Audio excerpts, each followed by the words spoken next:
Hoy quiero hablar del tema los testamentos.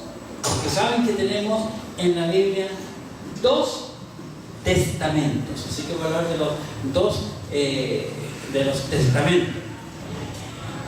La palabra testamento es un lenguaje corriente y nosotros lo usamos mucho, porque nuestra Biblia está dividida en 2 testamentos. El testamento, un testamento es la última voluntad de una persona a la que está dispuesta o ha dispuesto sus bienes en el momento de la muerte. Eso es un testamento. Y la Escritura nos enseña que el Nuevo Testamento, y gracias hermano Elezar, ¿dónde está Elezar? Que estuvo anticipándose a lo que yo iba a hablar ahora. No sé si me habrá visto mi bosquejo, porque a él no se lo mandé. Se lo mando solamente al extranjero, que me lo pide en varios países. ¿Cuándo comienza el testamento? El Nuevo Testamento, justamente con la muerte del testador. El Nuevo Testamento comienza con la muerte del testador. ¿Y quién es el testador? Jesucristo. Hebreos capítulo 9, por favor, en su Biblia. Vamos a ver si es cierto. Ver para creer, dijo alguien. Hebreos capítulo 9, en su Biblia, si tienen lápiz, subrayen este par de versículos. Hebreos capítulo 9, versículo 16 y 17.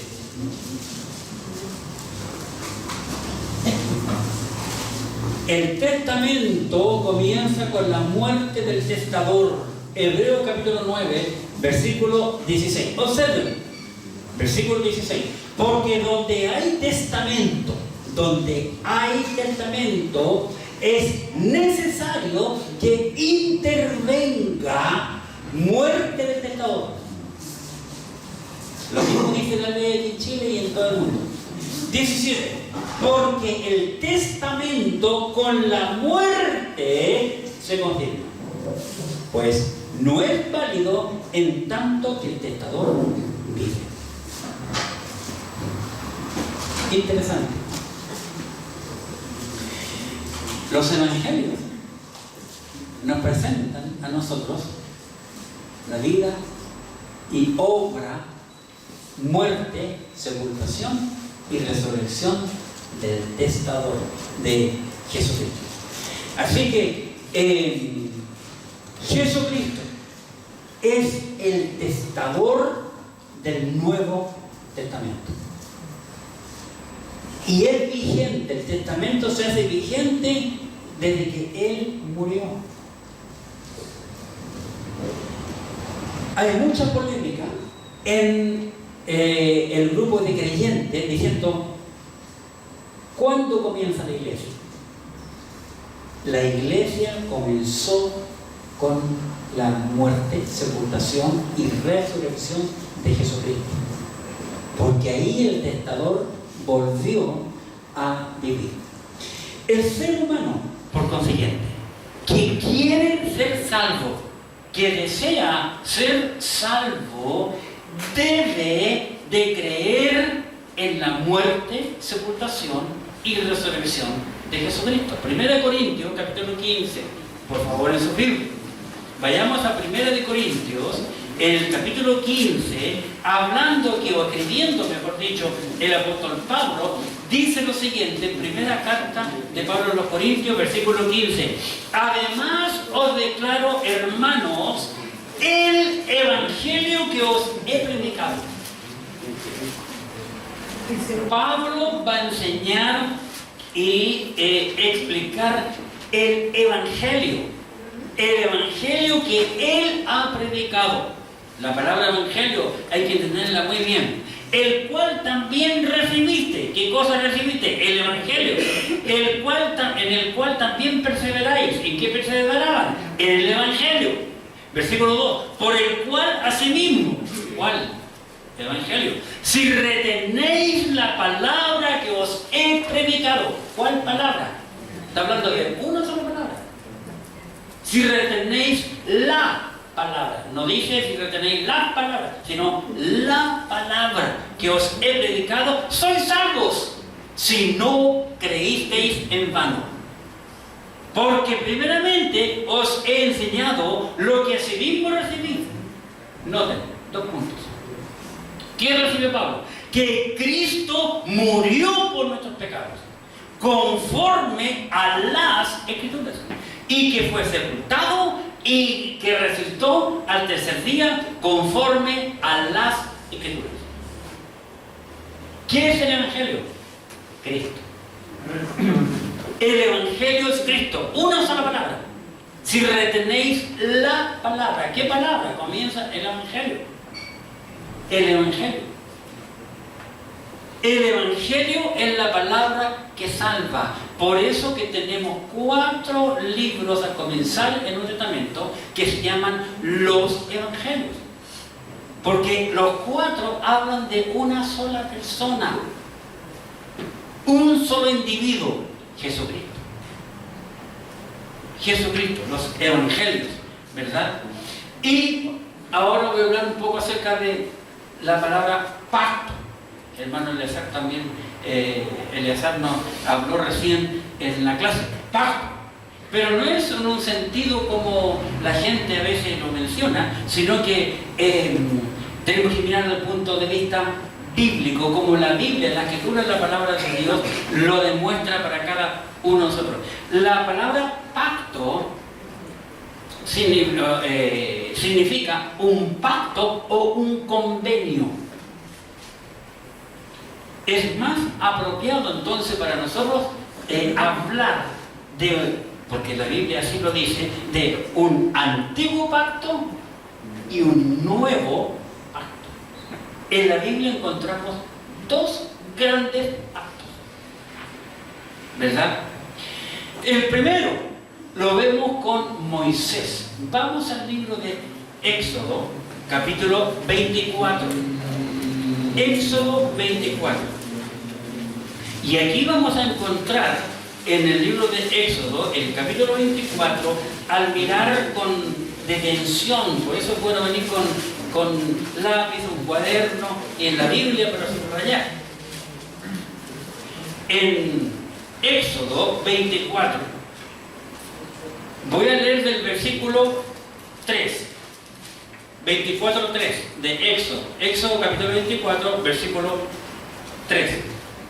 Y Moisés vino y contó al pueblo todas las palabras de Jehová y todas las leyes, y todo el pueblo respondió a una voz y dijo, noten lo que le responde el pueblo a Moisés: haremos todas las palabras que Jehová ha dicho. Los judíos dijeron lo mismo que muchas veces nosotros decimos cuando nos convertimos: voy a seguir fiel al Señor y voy a ser más cristiano. Bueno, el pueblo le respondió a Moisés: haremos todas las palabras que Jehová ha dicho. Y Moisés escribió todas las palabras de Jehová, y levantándose de mañana edificó un altar al pie del monte y 12 columnas según las 12 tribus de Israel. Versículo 5. Y envió jóvenes de los hijos de Israel, los cuales ofrecieron holocaustos y becerros como sacrificio de paz a Jehová. Y Moisés tomó la mitad de la sangre y la puso en tazones y esparció la otra mitad de ¿qué cosa? De la sangre sobre el altar. Veamos la palabra sangre, sobre el altar. Y tomó el libro del pacto y lo leyó a oídos del pueblo, y el cual dijo: haremos todas las cosas que Jehová ha dicho y obedeceremos. Entonces Moisés tomó la sangre, otra vez la misma palabra, tomó la sangre y roció sobre el fuego. Y dijo: he aquí la sangre del pacto. Noten, he aquí la sangre del pacto que Jehová ha hecho con vosotros sobre todas estas cosas. ¿Cuáles cosas? La que escribió que Dios le había dado. Y selló el pacto ¿con qué? Con sangre. Con sangre. El primer pacto lo hizo Jehová haciendo uso de Moisés, que había sacado a todo el pueblo de Egipto que estaba en la esclavitud. Y en el monte Sinaí, ahí al pie del monte, Moisés hizo este pacto con el pueblo hebreo. El primer pacto. Y lo confirmó con sangre. Ahora vamos al segundo pacto. Por favor, en su Biblia. Y se encuentra, ¿verdad? Sin duda, este segundo pacto, lógicamente, ya saben que con Cristo, ¿verdad? Porque lo vimos en Corintios. Mateo capítulo 26. Mateo capítulo 26 en su Biblia.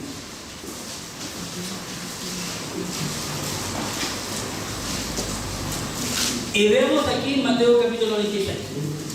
Y mientras comían, Jesús está celebrando la cena del Señor con los 12. Y mientras comían, tomó Jesús el pan y bendijo y lo partió y dio a sus discípulos y dijo: tomad, comed, esto es mi cuerpo. Y tomando la copa y bebiendo y habiendo dado gracias, les dio diciendo: bebed de ella todos. Versículo 28. Porque esto, noten por favor 28, porque esto es mi sangre del nuevo, que dice, pacto. Mi sangre del nuevo pacto, que por muchos es derramada para remisión o perdón de los pecados. Y os digo que desde ahora no beberé más de este fruto de la vid hasta aquel día en que lo beba nuevo con vosotros en el reino de mi Padre. Aquí Jesucristo establece su nuevo pacto. Simbólicamente lo hizo con la sangre, con el jugo de la vid, representando la sangre, porque después, inmediatamente después de esto, viene el juicio y lo matan y muere, ¿verdad? Por nosotros. Estos dos pactos fueron confirmados con sangre. Cuando Dios comienza su nación, la nación hebrea, y luego cuando Cristo va a comenzar su iglesia, el nuevo pacto, ¿verdad? Es interesante que al pasar de los años, el apóstol Pablo confirma el pacto de Jesucristo con sangre. Lo confirma. Vamos por favor al libro de Corintios, primera carta de Pablo a los Corintios, en el capítulo 11. Primero de Corintios 11. Aquí Pablo está en la iglesia de Corinto celebrando la cena del Señor también, la iglesia de Corinto. En capítulo 11, 1 Corintios, versículo 25. Asimismo tomó también la copa, Pablo está diciendo lo que Cristo hizo en Mateo 26. Asimismo tomó también la copa después de haber cenado, diciendo: esta copa es el nuevo pacto en mi sangre. Está Pablo resaltando a Jesucristo: en mi sangre. Haced esto todas las veces que la bebieres en memoria de mí. Pablo ahora en la iglesia de Corinto está confirmando lo que Cristo hizo con los 12, como vimos en Mateo 26, del 26 al 29. Pablo reconoce que el pacto que hizo Jesucristo es para la iglesia, en donde está la palabra pacto y la palabra sangre, que es la que confirma, es el sello de ambos pactos. Bien, el Antiguo Testamento es el testamento de los hebreos. La Biblia hebrea está compuesta solo por el Antiguo Testamento. Los hebreos hasta el día de hoy no reconocen a Cristo, ni aceptan la palabra Cristo, ni nada de lo que Él hizo, y nada de nuestro Nuevo Testamento aparece en la Biblia de ellos.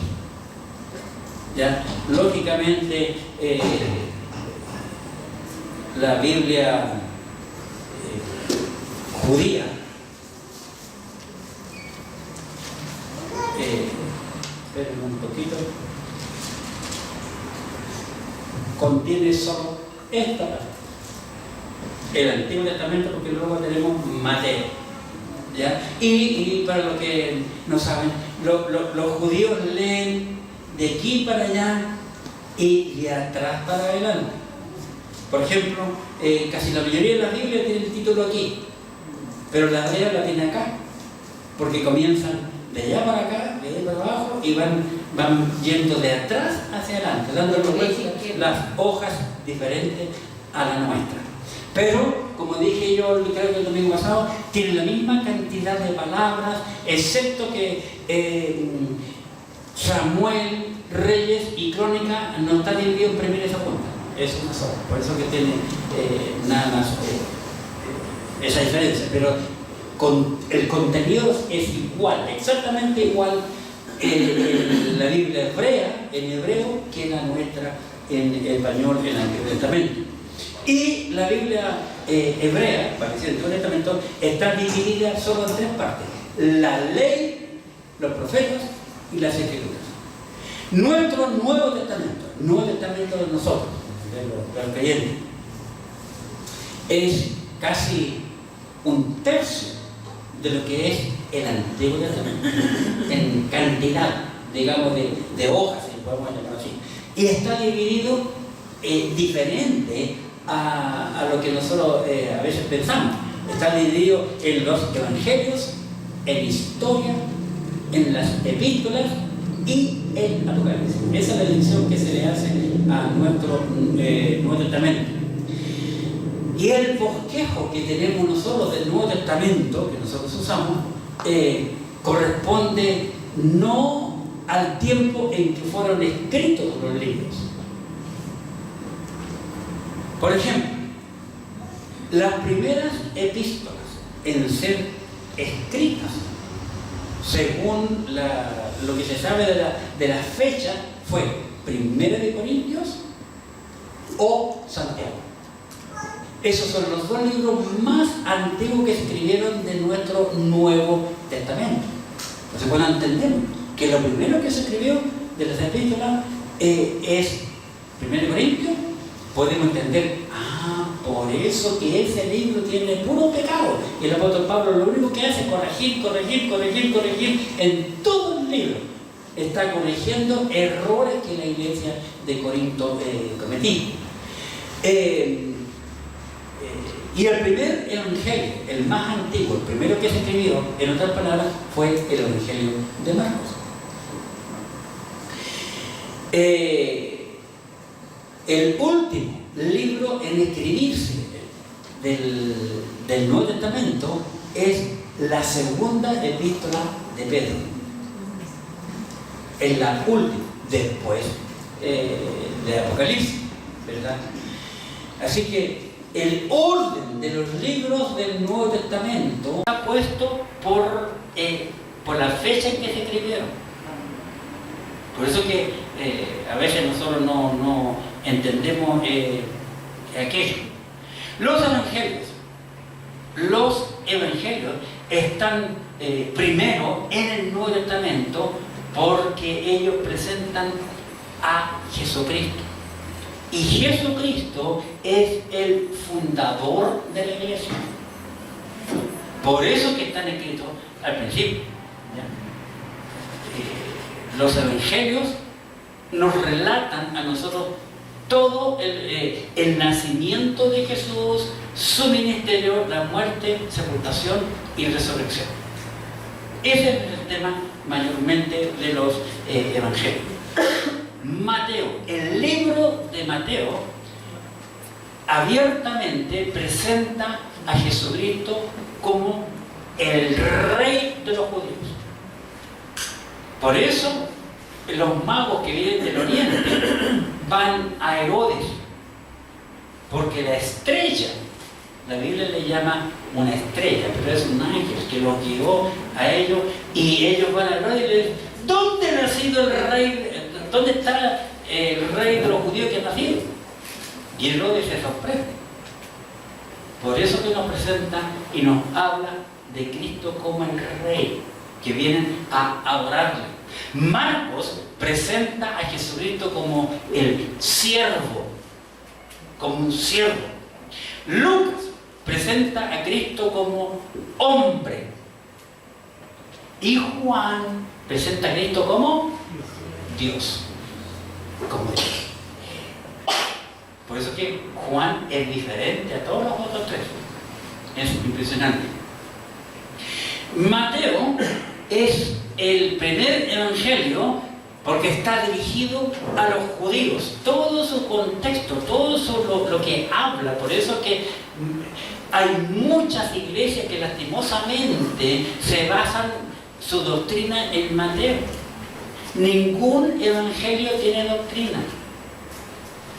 La palabra doctrina es enseñanza. La doctrina para la iglesia comienza en el libro de Romanos. No en Mateo, ni tampoco en los Hechos, porque los Hechos del Apóstol es un libro histórico, totalmente histórico. Así que Mateo está escrito para los judíos. Por eso encontramos que el capítulo que más confunde a la gente, como hablábamos en la escuela dominical, es Mateo 24, donde Mateo 24 dice: el que perseverare hasta el fin, este será salvo. Pero está hablando de los judíos, nada que ver con los creyentes, porque el creyente es salvo por fe y gracias a la obra redentora de Jesucristo. El libro de los Hechos de los Apóstoles es un libro que viene inmediatamente después de los Evangelios. Y es un libro histórico, porque se llama Los Hechos de los Apóstoles, así se llama ese libro. Va a decir, contando todo lo que sucedió después que Cristo fue alzado al cielo. Comienza el libro de los Hechos de los Apóstoles. Es un libro de transición que está pasando de la ley a la gracia, de los judíos a la iglesia. ¿Verdad? Y el libro de los Hechos tiene una curiosidad que ningún libro del Nuevo Testamento, de los Hechos hasta Apocalipsis, tiene. ¿Y sabe cuál es? Vamos allá. Es muy interesante porque lo que pasa es que cuando uno observa, ve, y 28. ¿Qué es lo que no tiene Hechos 28? ¿Por qué Hechos 28, que es la historia de la iglesia, el libro de los Hechos termina diferente a los demás, a todas las epístolas y al Apocalipsis? ¿Cómo terminan todos los libros? ¿Cuál es la palabra que terminan todos los libros del Nuevo Testamento? Amén. ¿Y qué más? Todos los libros, después del Hecho para adelante, hasta Apocalipsis, hay una conclusión. Concluye el libro y voy a Romanos, para que veamos Romanos. Romanos 16. Voy a leer Romanos 16, 27. Al único y sabio Dios sea gloria mediante Jesucristo para siempre. Amén. Ahí vemos una conclusión del libro. Voy a Hechos 28, 30. 28, 30. Hechos 28, 30. Y Pablo permaneció 2 años enteros en una casa alquilada y recibía a todos los que a él venían, predicando el reino de Dios y enseñando acerca del Señor Jesucristo abiertamente y sin impedimento. No hay una conclusión. ¿Por qué no tiene conclusión? Porque la historia se sigue escribiendo en la iglesia. Exactamente, porque la iglesia todavía está viva y activa en la tierra y la iglesia todavía no termina. Por eso que el libro está, el único libro que está abierto hasta ahora, porque todavía se está escribiendo la historia de la iglesia, porque la iglesia todavía está aquí en la tierra.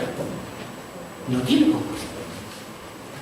Eso lo hace ser diferente a todos los demás libros. A todos los demás lo hace diferente y muy interesante eso. Además, otra cosa interesante,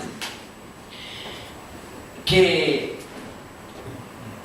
la Biblia, la palabra de Dios, nos muestra a nosotros cosas interesantes, ¿verdad? Que el Antiguo Testamento fue escrito para nuestra enseñanza, y el Nuevo Testamento, nuestro Nuevo Testamento, reconoce al Antiguo, aunque el Nuevo Testamento es para la iglesia, reconoce todos los escritos que fueron hechos para los judíos. ¿Dónde lo vemos eso? En un libro para los judíos, dentro del Nuevo Testamento. Vamos a Hebreos capítulo 1. Hebreos capítulo 1. Y se llama Hebreos porque es un libro para los hebreos. Hay varios libros que son para los hebreos, por lo menos 4 abiertamente en el Nuevo Testamento. Hebreos capítulo 1. Observemos por favor. Hebreos 1. Dice, Dios, habiendo hablado muchas veces y de muchas maneras en otro tiempo a los padres. ¿Quiénes son los padres? Abraham, Isaac y Jacob, los padres de Israel. Abraham, Isaac y Jacob. Muchas veces y de muchas maneras en otro tiempo los padres por los profetas. En estos postreros días nos ha hablado por ¿quién? El Hijo. Por Jesucristo. Antes Dios habló por los padres, por los profetas. Pero ahora nos habla por el Hijo, a quien constituyó heredero de todo y por quien asimismo hizo el universo. Noten que cuando comenzamos leyendo la Biblia en el Antiguo Testamento, en el principio creó Dios los cielos y la tierra estaba desordenada y vacía, y el Espíritu se movía sobre la faz de la Biblia. ¿Verdad? Así comienza el Antiguo Testamento.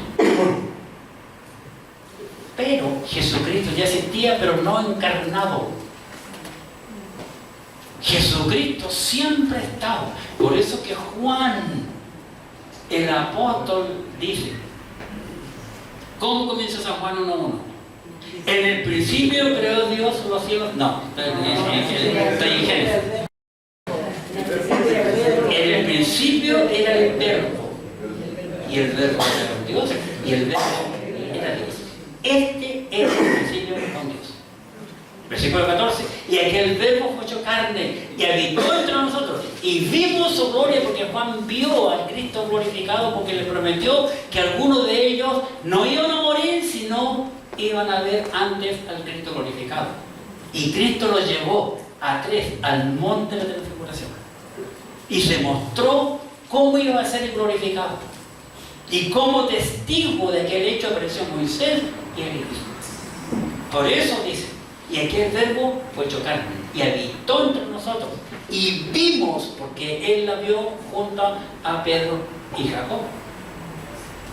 Y vimos su gloria, gloria como del origen del Padre. Lo vio. Lo vio. Antes. Y dice aquí el versículo que acabamos de leer, ¿por quién hizo asimismo el universo? Porque Cristo es eterno. El problema es que cuando vino como hombre, por eso se le llamó también, entre otros nombres, Emmanuel, que significa Dios con nosotros, porque Dios se hizo hombre para hablar con el hombre. En el Nuevo Testamento, el hombre que quiere creer en Dios lo cree por fe, por obra y gracia de la fe. En el Antiguo Testamento para los judíos era todo ver para creer. Porque para el judío las promesas fueron todo por señales, hay que ver. Pero la iglesia nunca tiene que vivir por ver ni tocar, sino por solo creer. Por eso los apóstoles le dijeron al carcelero, cuando el carcelero le había encerrado a Pablo y Silas y los metió en el calabozo más profundo, más difícil de salir, y a medianoche dice la Biblia que cantaban himnos, estos dos cantaban himnos después de ser azotados y golpeados muchísimo. Y mientras cantaban himnos, imagínense, a medianoche en el silencio de la noche, hubo un terremoto. Y todas las rejas, las protecciones, se cayeron, los cepos, las cadenas, todo se soltó. Y despertó el carcelero. Cuando vio todo abierto, se iba a matar. Sacó su espada y se iba a matar. Y le dijeron, no te hagan ningún daño porque todos estamos aquí. Ningún preso escapó de la cárcel. Porque entendieron que ese terremoto venía de parte de Dios. Hermanos, un día va a haber un terremoto, que el terremoto que fue en el año 60 en Valdivia, que es el terremoto más grande que la humanidad tiene registro de él, va a ser nada. Porque en Israel se va a partir el monte. El monte del Señor, el monte de los olivos y lo demás, se va a partir en dos. Un terremoto que nunca ha habido en la faz de la historia de la humanidad. Miles van a morir. Y ese terremoto le espera a la humanidad. El hombre se iba a matar. Y dijo, señores, le pregunta, porque él entendió que era un terremoto no humano, no físico, sino espiritual. Señores, ¿quién puedo hacer para ser salvo? Le pregunta la Pablo y Silas, el carcelero. Y le responde, cree en el Señor Jesucristo y será salvo.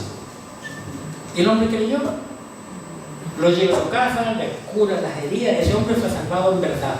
¿Por qué? Porque lo lleva a su casa, le cura la herida y lleva para que su esposa, sus hijos crean en Cristo y son bautizados en la misma casa. ¿Ves? En el Nuevo Testamento el hombre tiene que creer, nada más.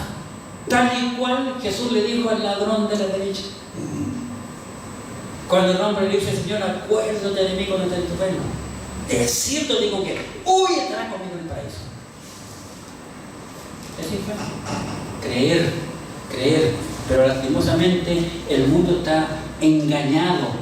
Ha sido engañado que el hombre tiene que portarse bien y hacer un montón de cosas. Y el hombre jamás se va a portar bien porque nosotros somos malos por naturaleza. Jesucristo, cuando vino un rico a Jesús, un joven rico, dice la Biblia que dobló solo una rodilla y dice, maestro, ¿qué puedo hacer para heredar la vida eterna? Creer. Nada más, creer. Para concluir, la Biblia fue escrita para que nosotros creamos en el Señor Jesucristo. Vamos por favor a San Juan capítulo 20. San Juan capítulo 20. Y en el versículo 31 observemos aquí algo muy interesante. Juan capítulo 20 en el versículo 31. Observen. Pero estas se han escrito, estas palabras lógicamente, se han escrito para que creáis que Jesús es el Cristo, el Hijo de Dios, y para que creyendo tengáis vida en su nombre. Para que creyendo tengáis vida en su nombre. ¿En cuál nombre? Nombre de Cristo. Porque no hay otro nombre bajo el cielo dado a los hombres que podemos pasar. Jesucristo. Para eso se escribió la escritura de la palabra de Dios. La Biblia fue escrita para nuestra enseñanza, para enseñarnos a nosotros. Romanos, por favor, capítulo 15. Romanos, capítulo 15. Y en el versículo 4, Romanos capítulo 15, versículo 4. Romanos capítulo 15, versículo 4. Porque las cosas que se escribieron antes, noten, todas las cosas del Antiguo Testamento, lo que se escribieron antes, porque aquí Pablo recién está diciendo esto, ¿verdad? Todavía estas palabras que está diciendo Pablo no están escritas con pluma y tinta. Porque las cosas que se escribieron antes para nuestra enseñanza se escribieron, a fin de que por la paciencia y la consolación de las Escrituras, de la Biblia, tengamos esperanza. Todo lo que se escribió antes. Si nosotros tenemos la Escritura, tenemos la esperanza. ¿Qué esperanza? De la vida eterna. Y la Biblia fue escrita para que veamos los ejemplos y nosotros seamos amonestados por ella. Ella es la que nos amonesta, nos corrige, nos enseña la palabra de Dios. Primera carta de Pablo a los Corintios, capítulo 10. Primera Corintios, capítulo 10. Y veamos, por favor, en el versículo 11, 1 Corintios capítulo 10, versículo 11. Y estas cosas les acontecieron como ejemplo. Pablo está hablando de las cosas del pasado. Y estas cosas les acontecieron como ejemplo. Y están escritas para amonestarnos a nosotros. Para amonestarnos a nosotros. A quienes han alcanzado los fines de los siglos. La Biblia fue escrita para amonestarnos a nosotros. Para eso Dios nos dejó a nosotros la Biblia completa. No es correcto para nosotros como creyentes decir, pero si nosotros el Nuevo Testamento nos presenta a Cristo y Cristo dio su vida por nosotros y toda la enseñanza está en el Nuevo Testamento, por consiguiente el Antiguo no vale. Todo vale. Es decir, los dos pactos, el Antiguo Pacto del Nuevo Testamento y el Nuevo Pacto, el Nuevo Testamento, son una sola cosa. Una sola cosa. Porque Dios tiene dividida la humanidad en dos partes: los judíos y los gentiles, con la iglesia. Y los dos forman uno. Los dos pactos fueron sellados con sangre. Los dos pactos tienen su importancia. Y todo el Antiguo Testamento es una enseñanza para nosotros, para que no cometamos los mismos errores que cometió el pueblo. El pueblo hebreo fue difícil, rebelde y contumaz. Pero nosotros no somos mejores que los hebreos. No somos mejores. Nosotros tenemos más ventaja que ellos, porque nosotros tenemos la Biblia completa. Tenemos el Espíritu Santo de Dios y tenemos la iglesia que nos enseña. Que Dios